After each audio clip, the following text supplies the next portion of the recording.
Okay, you guys, I'm back. This vlog is for everyone that has been following our 100 days for autism diagnosis. So I originally said that I would make a video once I learned the ropes so that I would be able to help someone else in the future. If you hear something in the background, that's baby girl with her videos that she's watching. It's real life.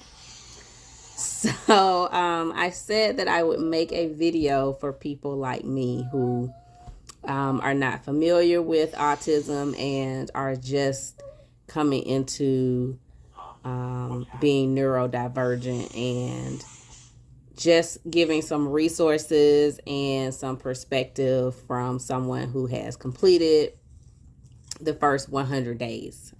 Because there were a lot of things that I learned along the way and a lot of resources that baby girl could have benefited from had I known. And then when I went online, there was not like someone like me that was just coming in, that was not familiar with the programs and the processes. And I prayed to God and I asked God to help me through this process. And I said I would make a video to help someone else. So if you're familiar with my vlogs, you know I have my vlogs where I tell you, things that I pray for, like when I prayed for my friend and her baby, and now he's doing well. And again, I can look back at those videos and see where I prayed for him and the things that, I prayed to God that he would be able to do, and he's above and beyond those things. Like something was in my hair. But so we will do this as orderly as possible. So the first is when you think that there is something wrong. Okay. Because of what happened with us, it was during the shutdown and everything like that. A lot of resources were not available because we were all in our home, and it was basically just for me and our family, like, she'll get better. Like, she'll start talking, she'll start talking in time to go to school. We have time, even if she doesn't, attend pre-K, she can do kindergarten. It'll be fine. All kids are different. Do not allow, I would say, common comments that we hear all the time is children develop in their own time, and if you just leave them alone, they will develop in their own time. Like, that's something that people say all the time. But as a parent, if you feel like there's something that's not right, go ahead and make those moves. Find the resources. Go online to your state education board, which is something that I did not know. There are a lot of programs. Something that people are familiar with is Babies Can't Wait program. But they have to be a certain age to participate in that program. And because we were going through the things with shutdowns and just thinking that she would grow out of things, or she'll start talking, in her own time. All children are different. They blase. We didn't really push for trying to find out any of those resources.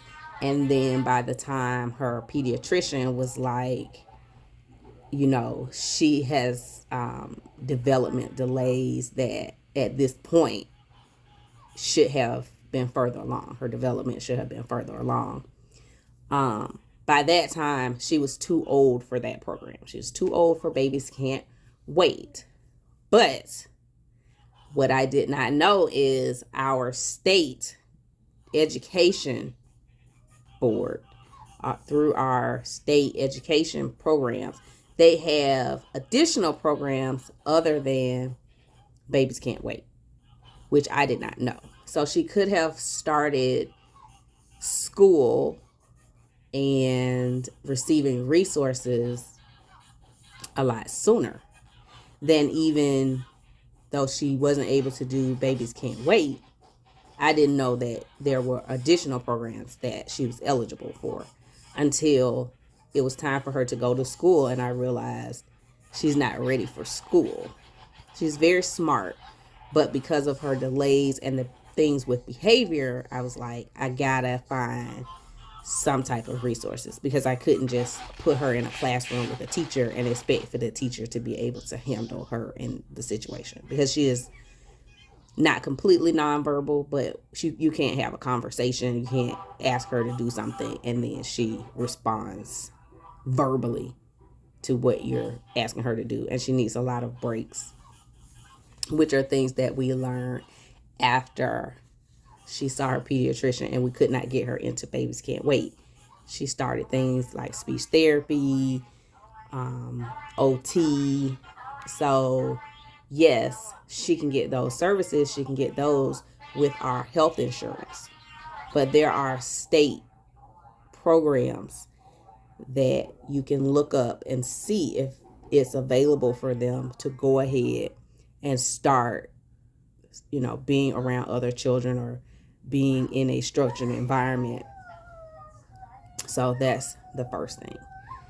Don't let the comment of, oh, all children are different, steer you to not get the services that are available. Because yes, all children develop differently, but when they are delayed and you're hoping that they'll develop and get back on track at some point, they've missed out on services that could have expedited to get them where they needed to be, or as far as they could be, a lot sooner.